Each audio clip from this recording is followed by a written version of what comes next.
Logic Thesaurus of Words for Writers. Honestly, I actually thought this would be dictionary, but now that I come to think about it, thesaurus is way better. So let's get this started with Logic Thesaurus for writers. Now this is pretty important, mainly because it's a thesaurus.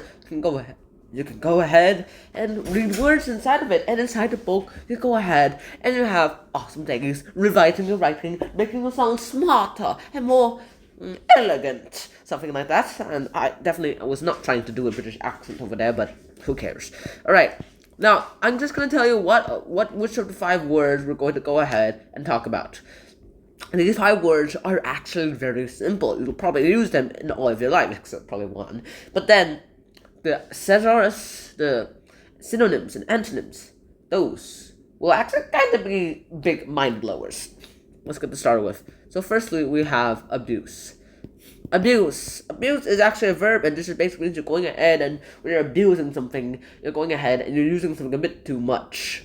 Or when you're abusing someone, that basically means you're making that person a bit painful or using that person in ways that you probably shouldn't. Next up, we have achievement.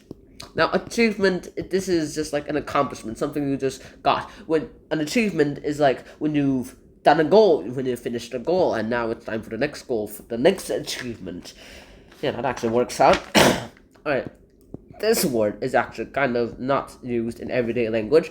Aggrandize. Now, aggrandize basically means you're exaggerating. When you're aggrandizing, that means you're exaggerating.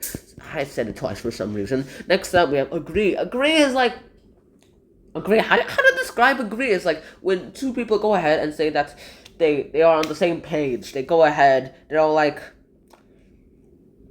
acceptable. They accept together. Next up, we have alone. Now, alone basically means you're going. Well, of course, alone means you're alone. That means you're just the only one here. It's a version of only, except it's used to describe a person. Alright, now back to the word abuse. Abuse here is actually a verb, but this is where the niceness actually goes out. So here are the adjectives, synonyms for this, well, versions of this. Contumelious. Now, contumelious is actually pretty interesting because it basically means you're insulting someone. Hey, you're insulting that person. Others are scurrilous, which basically means you're vulgar. You are kind of vulgar. You're kind of disgusting right now. And then we have truculent. Now, when you're truculent, that basically means you're kind of rude towards that person. Next up, we have virulent. Now, when you're virulent, that basically means you're hostile towards that person. Next up, we have vitriolic. Now, when you're vitriolic, that basically means you're actually kind of harsh. You're like, let's say you're vitriolic towards other people. Well, you're kind of harsh towards other people. And then we have opprobrious, and that basically means you're actually kind of abusive to other people as well too. So abuse, those are the adjective ones. Now back to not niceness, we have nouns, and the nouns here are invective. Invective, which basically means you have criticism towards someone, as well as obloquy, which just basically means you're censuring someone. When you're up with like the censure of something. Now, the antonyms to this are extol and laud. Now, extol here basically means you're going ahead, you're praising someone, and when you're lauding someone, you're just commending them, basically extolling. Now that that's where abuse goes out, we have the next unfriendly word of synonyms, achievement. Achievement here basically means venerable, and this just basically means you're kind of respected. When you're venerable, that's like you just the achievement, so you're being respected. Next up, we have accomplishment. Now, you obviously know this. It's the noun version of achievement. It's accomplishment is the goal you're doing. It's something that you did, that you consider your achievement. Next up, we have attainment.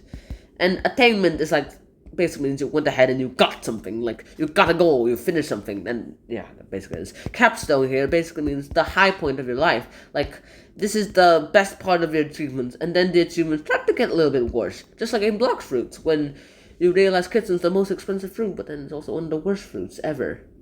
And then we have eminence, and eminence basically means you're going ahead and you're having superiority towards someone. You're superior when you're eminent towards someone. That basically means you're superior to that person.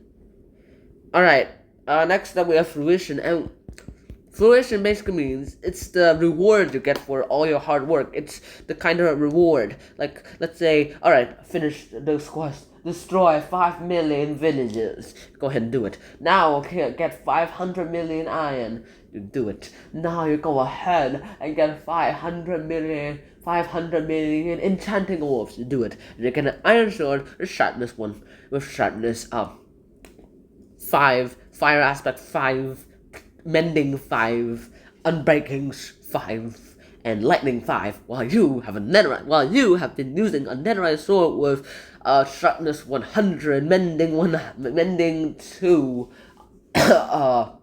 fire aspect 500, smite 3, and so on. So basically, you kill the person who just scammed you into getting all those resources. Also, I'm pretty sure you can just gift it to your less pro friend. Last but not least, we also have Masterpiece. This is gonna take a while. So Masterpiece, it's like the best achievement you have ever done. And then the answer to this is tobacco, which basically means you are a complete failure. Alright, our next words are aggrandize. I'm writing them in red here, mainly for an actual reason. So aggrandize here basically means you're going ahead and you're exaggerating. I already told you that at the beginning of the video, so let's just jump straight into the words. Bumptious. Bumptious basically means you're loud and you're very assertive.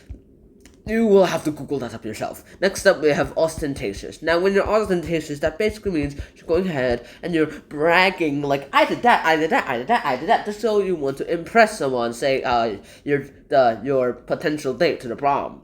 Next up, we have unbridled. When something's unbridled, that basically means that thing is very limitless.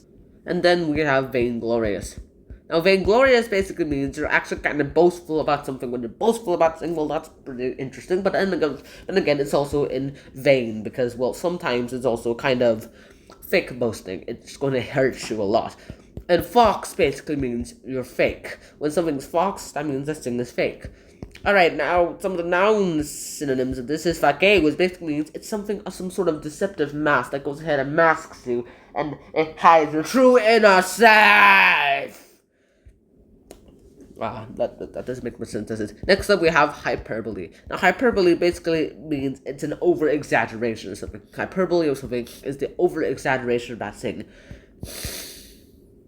Now, when you went ahead and did objectification or something, that basically means you went ahead and you did a bit of false boasting. When you're bloviating at something, that basically means you're going ahead and you're boasting falsely about something. Alright, I deleted the word because red is starting to be bad to my eyes. Next up, we have diffident, and diffident basically means you're going ahead and you're kind of uncertain about something. When you're diffident, you're uncertain, unlike aggrandize, where you're exaggerating about everything. And laconic basically means you have few words for something, which is actually the best situation you have. You have to begin when you have Asian parents.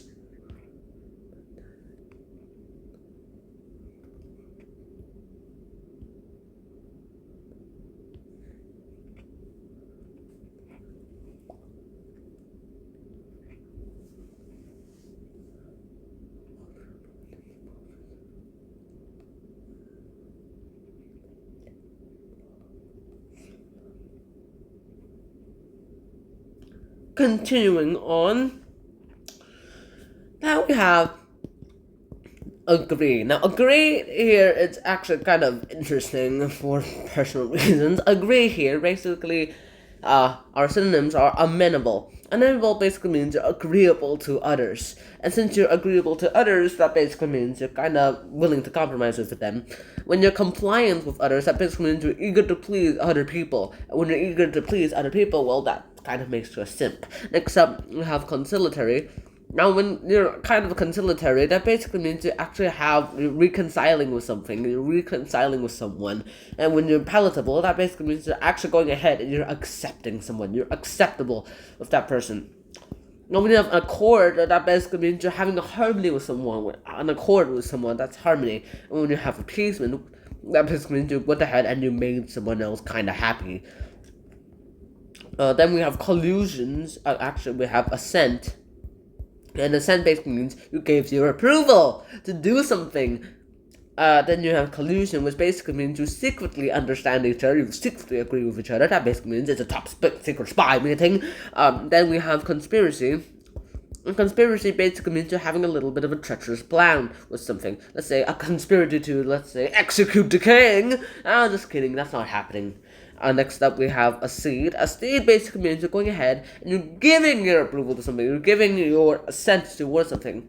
When you're acquiescing something, that basically means you're going ahead, you're accepting something pretty silently. And then you have mollify, and mollifying something, that basically means you're soothing that person, you're soothing it. And then we have pacify, which basically means you're going ahead and you're appeasing someone. When you're pacifying someone, that basically means you're appeasing that person. When you're placating, that basically means you went ahead and you reduce the anger of that person. And then we have dissension, which basically means it's the adjective of agreement. That means you're going ahead and you're disagreeing. And finally, our last word is alone. Alone here basically means alone. That's it. So the adjective version of this will probably be monastic, and that basically means you withdraw from society for a long time. You become a recluse. Also, I would probably never be that alone.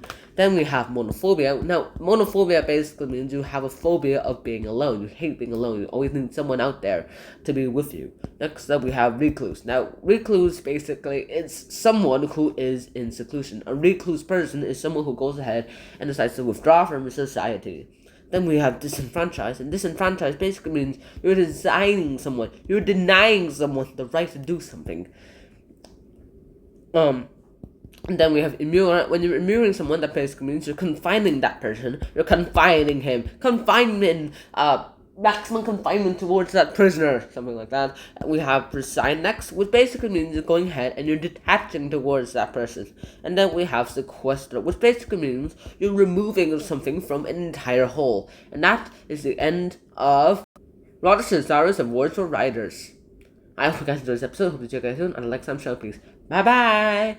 Go ahead and learn over 2,300 emotive, evocative, descriptive synonyms, antonyms, and related terms every writer should know. I will be a writer someday anyway. Bye bye!